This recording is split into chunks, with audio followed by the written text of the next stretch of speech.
صدیوں پرانا قصہ ہے۔ بدقسمتی سے کسی گاؤں کے نیم حکیم ایک شادی شدہ عورت کی زلف کے اسیر ہو گئے۔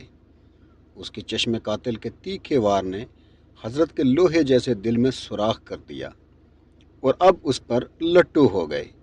شادی بیاہ اور میلو ٹھیلو میں ڈھول بجانا عورت کے خاندان کا پیشہ تھا۔ وہ کبھی دوا دارو کے لیے نیم حکیم صاحب کے پاس جاتی تو وہ بڑی دلچسپی اور تفصیل سے اس کی نبض چیک کرتے اور ملفوف الفاظ میں اپنا حال دل بھی ضرور سناتے۔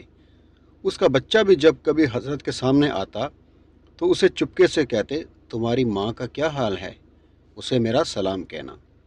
خوش شکل خاتون نے بڑا عرصہ سلام برداشت کیے، مگر جب اس کی خیریت کے متعلق نیم حکیم ضرورت سے زیادہ فکر مند ہونے لگے تو اس نے اپنے خاوند کو ان کی تشویش سے آگاہ کر دیا۔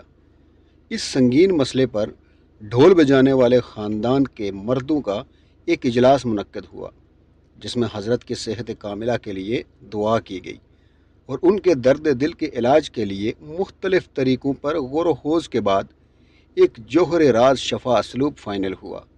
طے شدہ علاج کے مطابق خاوند نے اپنی زوجہ سے کہا کہ وہ حضرت کو پیغام بھجوا دے کہ اس کا خاوند آج گھر پر نہیں، لہٰذا رات کا کھانا جگی فقیرہ میں تناول فرمائے۔ نیز اس مبارک موقع سے فائدہ اٹھاتے ہوئے باہمی دلچسپی کے امور پر تبادلہ خیال بھی ہو جائے تو کوئی مذائقہ نہیں۔ عورت نے طے شدہ شیڈیول کے مطابق پیغام بھجوایا تو حضرت خوشی سے لال و لال ہو گئے کہ تیر نشانے پر بیٹھا تھا۔ چنانچہ 2 گھنٹے کی جان توڑ تیاری میں آپ نے خضاب کو زینت ریش مبارک بنایا اور آنکھوں سے وافر مقدار میں سرما لگایا اور کان میں عطر کی روئیں ڈبوئی اور خرامہ خرامہ کوئے یار کی طرف رواں دواں ہو گئے۔ دل پذیر محبوب نے نیم حکیم کا گرم جوشی سے استقبال کیا اور انہیں ایک کمرے میں تشریف رکھنے کو کہا۔ اس وقت دوسرے کمرے سے خاندان کے مردوں پر مشتمل ظالم سماج کا ڈنڈوں سے مسلح ایک ٹولہ برآمد ہوا۔ انہوں نے عورت کو چھت پر جا کر ڈھول بجانے کو کہا۔ میراثیوں کے گھر میں ڈھول بجانے کی ریہرسل معمول کی بات تھی، چنانچہ اہل دہیا کو حالات کی سنگینی کا ادراک نہ ہو سکا۔ ادھر ظالم سماج نے حضرت کی ڈنڈوں سے سیوا شروع کی تو انہوں نے بے ساختہ ڈھول کی تھاپ پر رقص کا آغاز کر دیا۔